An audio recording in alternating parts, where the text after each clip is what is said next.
Everyone. We are going to be talking about the snake as a spirit animal or as a power animal.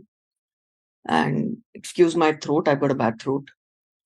And I think all of us, somebody just said, Rashmi said that, we're very scared of snakes. So I'm also very scared of snakes. Because of having a convent education where evil was personified by the snake.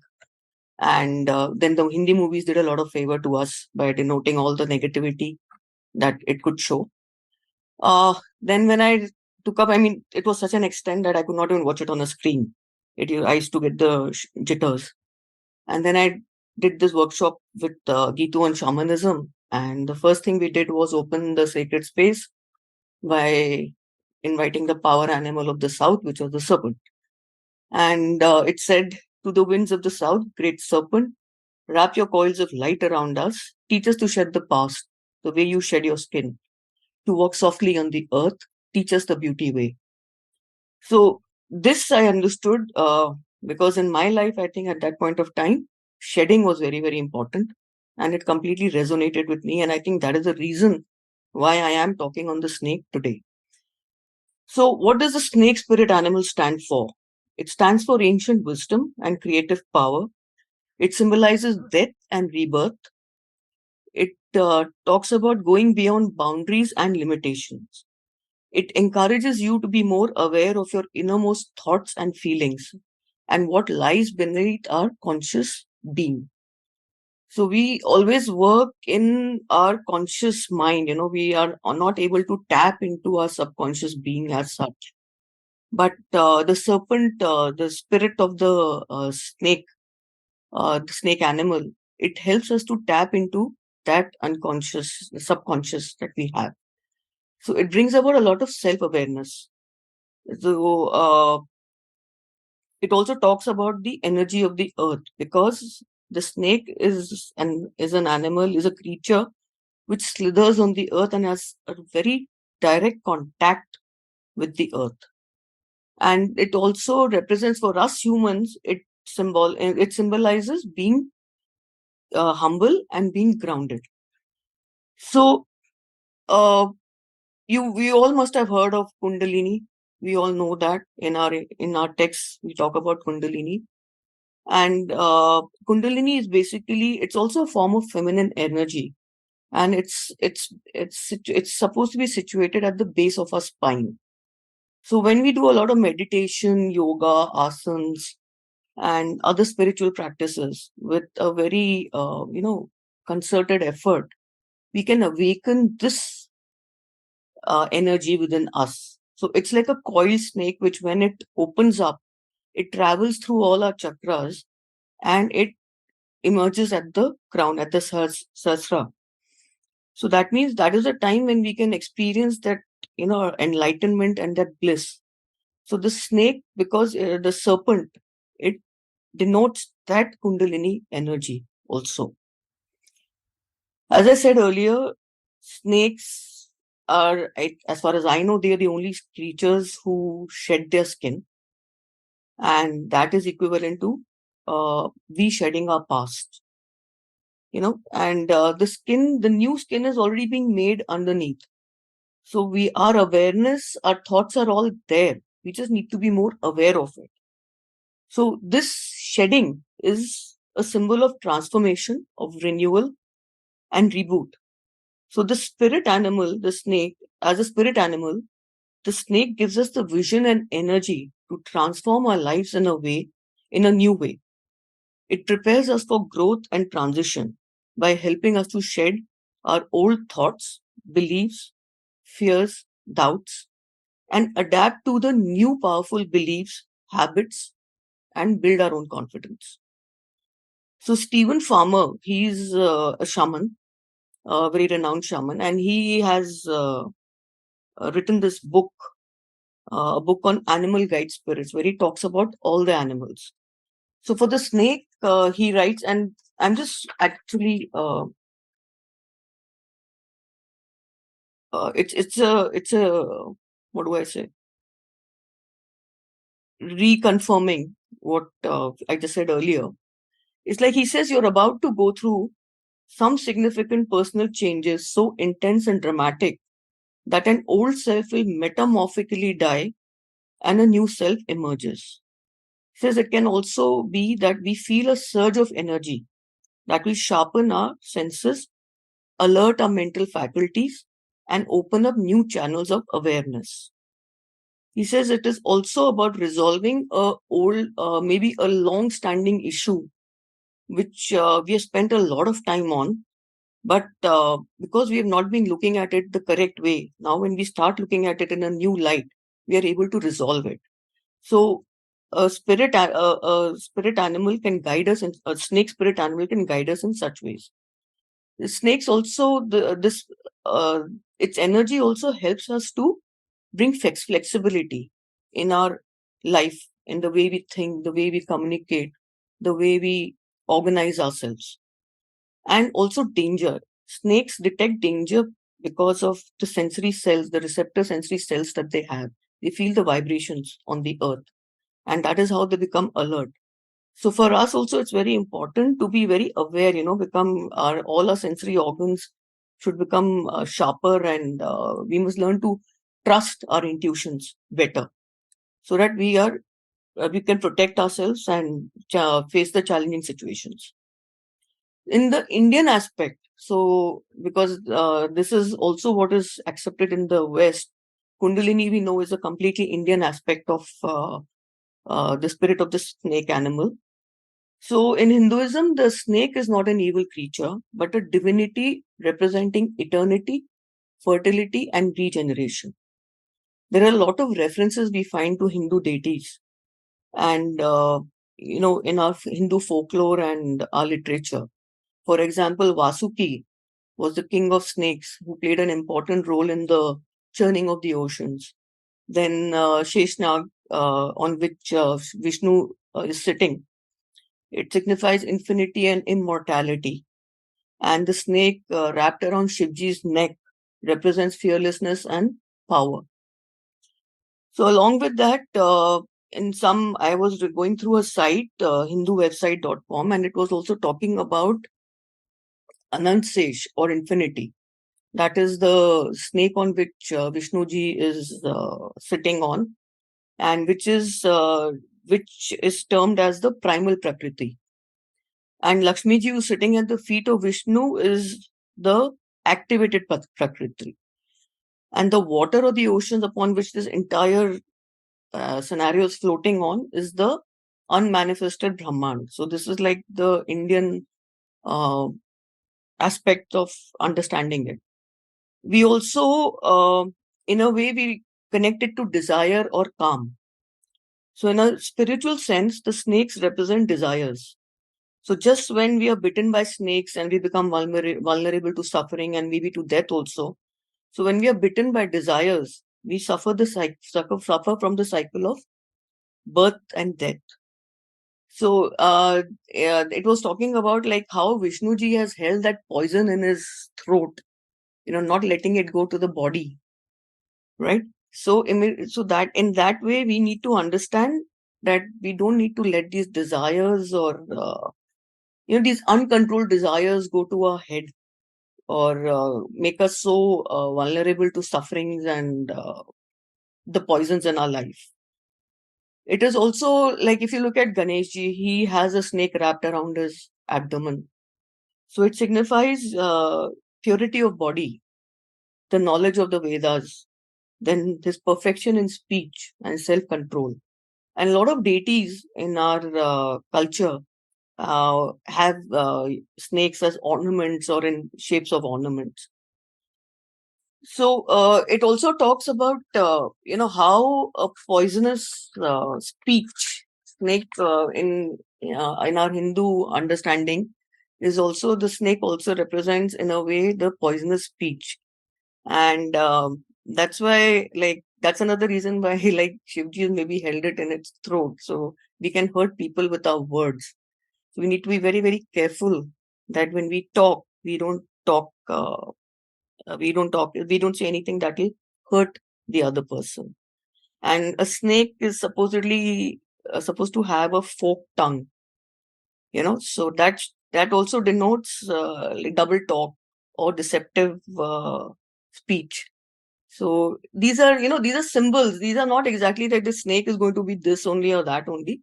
It's just to remind us that this is what it can symbolize, and this is what we need to adopt and keep reminding ourselves about.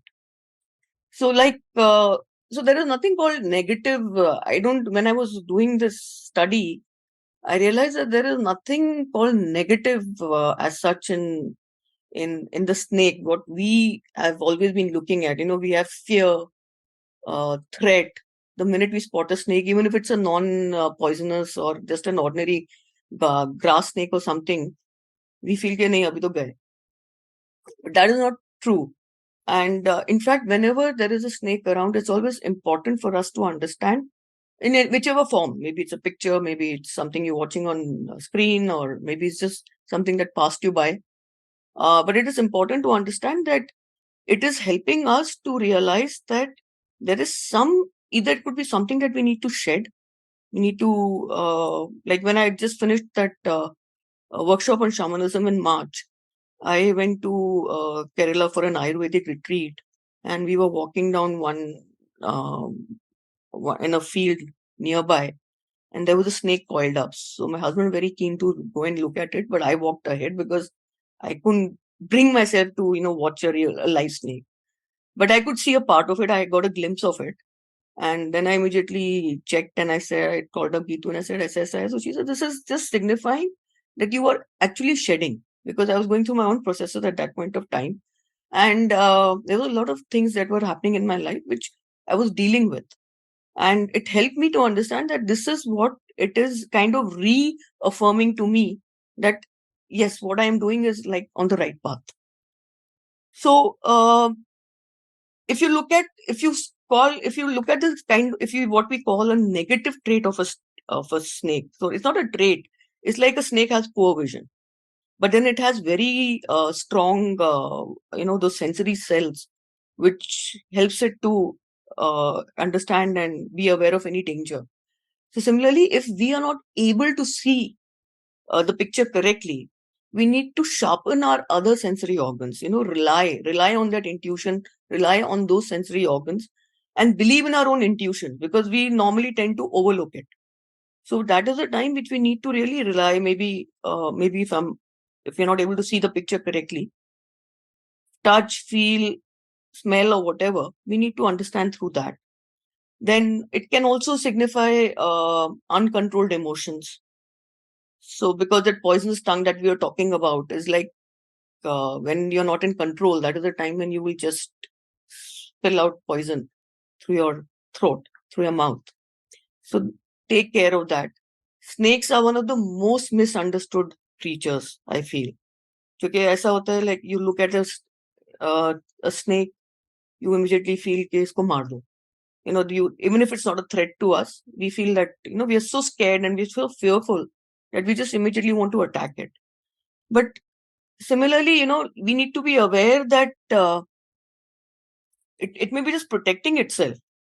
So how we are portraying ourselves, that also we need to be aware of. That are we being misunderstood? Maybe there's this spurt of energy that we are feeling, but we are not able to uh, like portray it correctly. Maybe somebody else is feeling threatened about it. Of course, not that we are totally responsible for it, but we need to be aware of how we are using that energy. So again, coming back to Stephen Farmer, there is he says that when do you summon the spirit of a snake animal?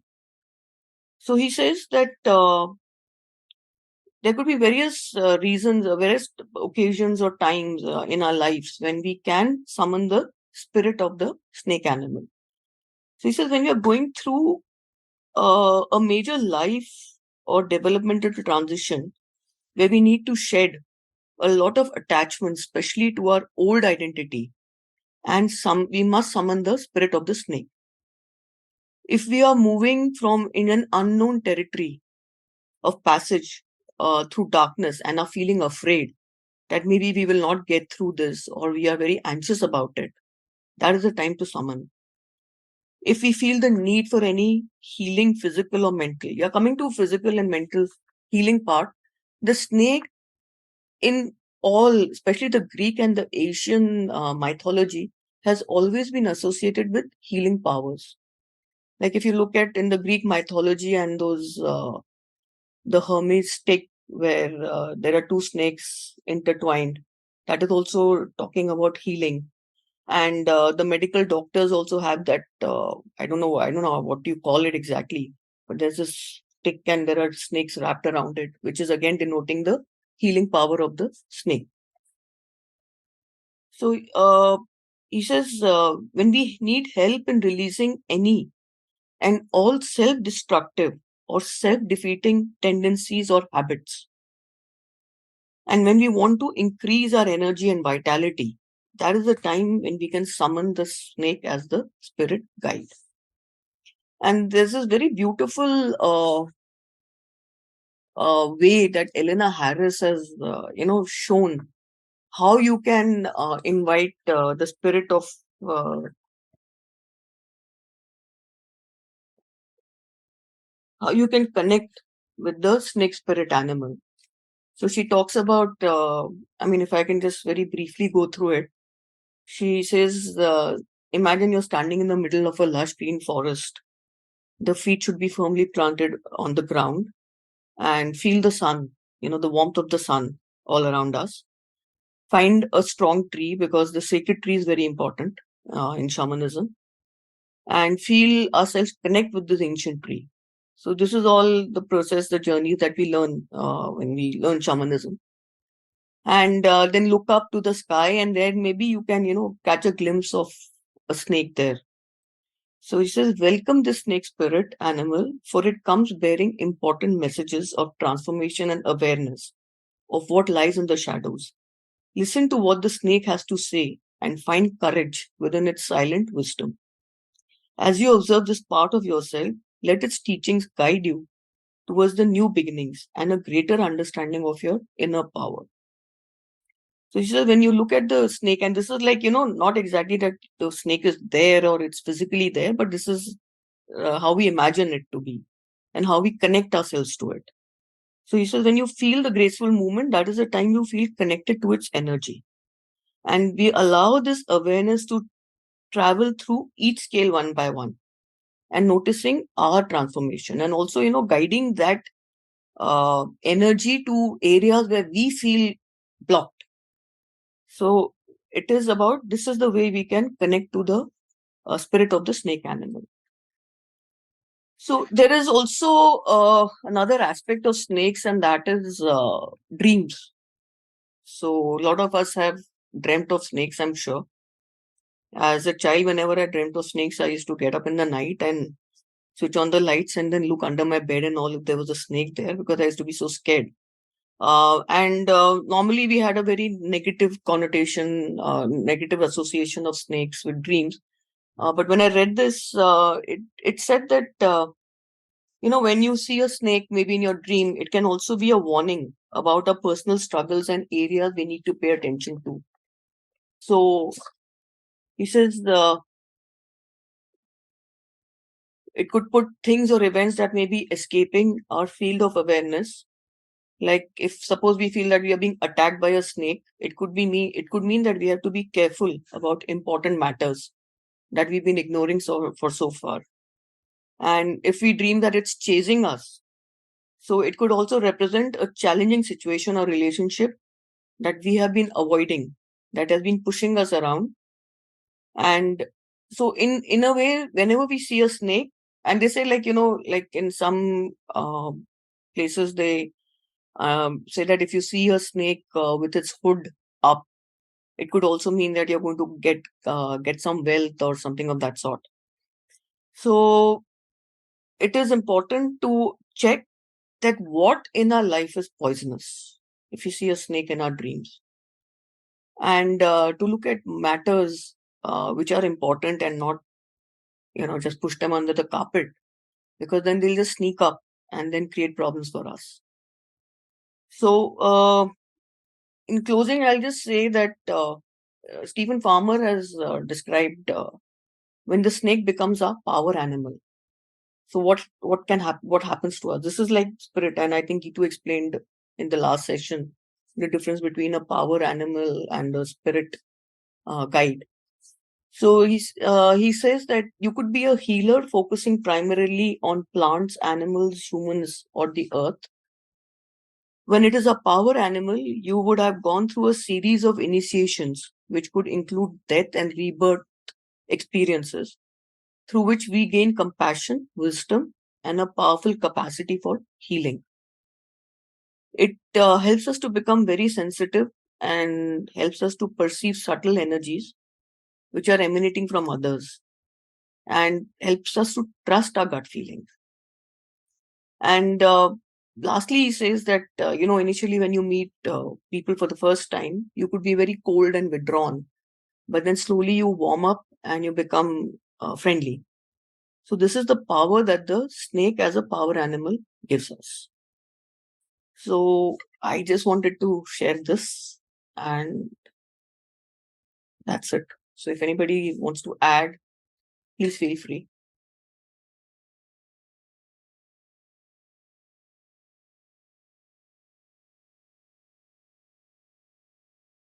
So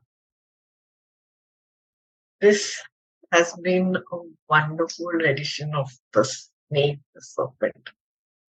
And you've really, I can feel the love for the snake. I can see the transformation of you, Gauri, from fear to love. Thank you. And it's been awesome hearing you speak. Thank you. Thank you. Thank you.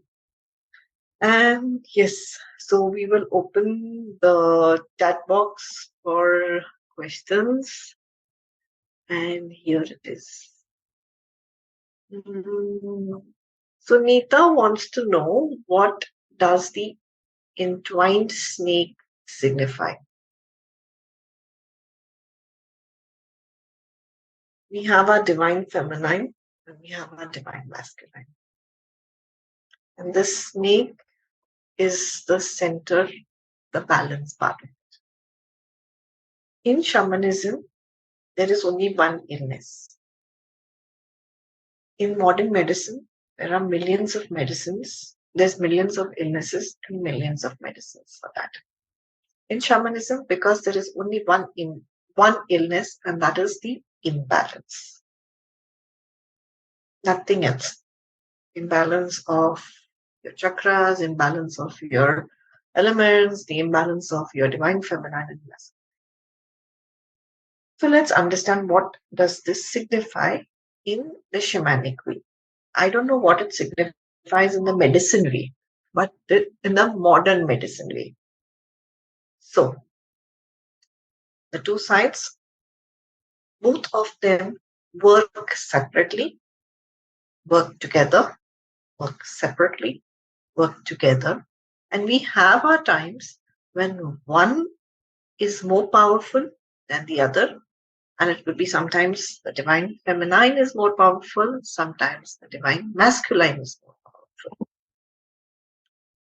And accepting that today my divine masculine is more powerful and the divine feminine or masculine, whoever is powerful, work according to the power of that. Not that, oh my God, why am I not equal? You are never equal. Because that's why we have different phases of the sun and we have different phases of the moon. So that is the intertwining, is that yes, at one point they become balanced, but they also become what we don't call it imbalance. We become, some is more powerful than the other, and it's absolutely.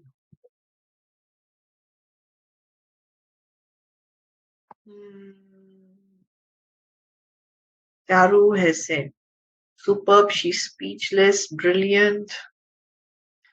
Geeta Chok says, awesome, amazing, superb, wonderful information, such an amazing presentation. Thank you, thank you. All right. What does Mridula needs? One has asked a question. What does desires, according to snake suppressing desires, mean? Does it mean sexual desires?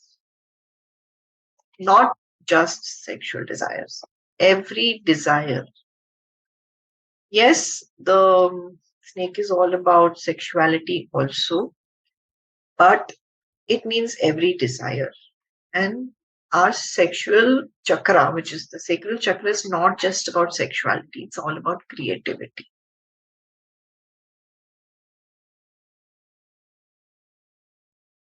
So, yes, we touch upon that part too. Yes. Yeah, Gauri. So in our Hindu wisdom also, they say that Kundalini also represents the sexual energy. And when they practice celibacy and those kind of practices, then that also helps in awakening the Kundalini.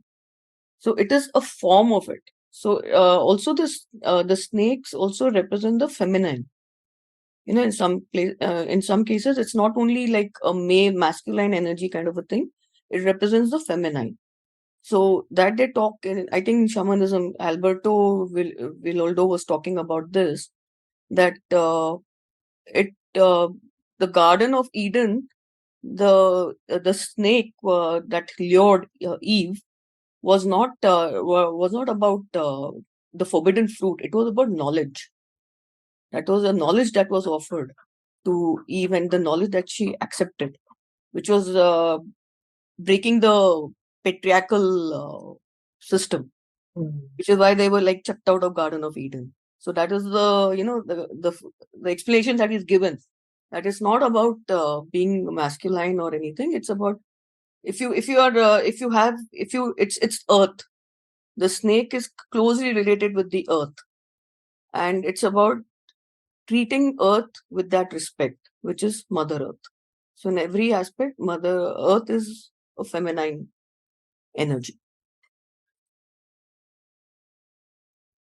And desires and knowledge and wisdom is every kind of knowledge and wisdom. So the Nagas that were there, that the Hindu philosophies talk about, they are supposed to be people, they're supposed to be not exactly human, but reptilian kind of creatures who are the custodians of knowledge of every kind, knowledge, wealth, every kind of thing. They're the custodians.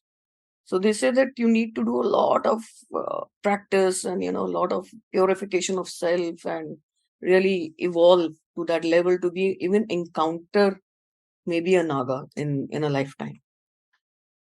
So those are the kind of, I mean, it's very, very detailed, and I have not even been able to like begin. So the net is available, has a lot of information.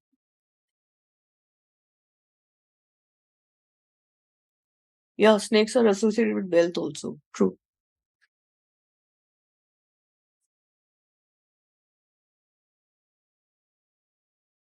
So, Mridula, we have taken just the snake in general.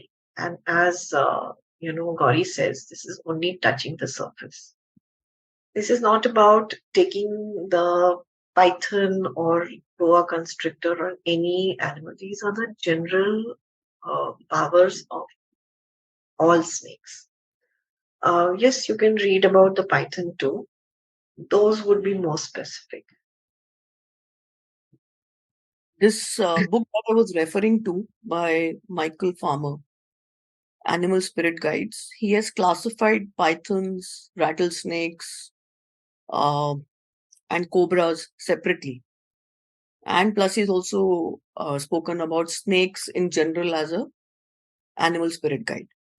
So there are very subtle differences, but they are like the python denotes like something that is kind of suffocating us. So we need to break through it. Then rattlesnake is one of the snakes which gives you a warning. So if you don't listen, if you don't heed that warning, then it'll attack you. So there are subtle differences, but he has highlighted them, so we can read through that.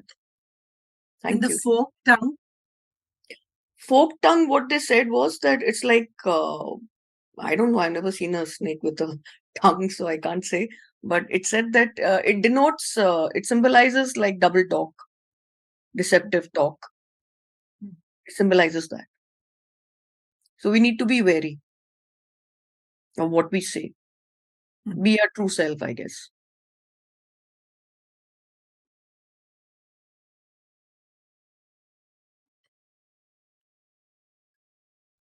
Pratima wants to add something here. There were wish kanyas in the olden days who were given poison a little at a time and used as honey traps. Okay, thank you. Gauri, would you know about this? Would you talk about this? Yeah, this we've all heard. We all are aware of this. And poison was used as, as a way of healing also. Like bit by bit, it was used for treatments. So in case the person could take it, then he survived. If not, then they naturally passed away. But it was used, and it is used in medicines also. Snake venom is also used in medicines.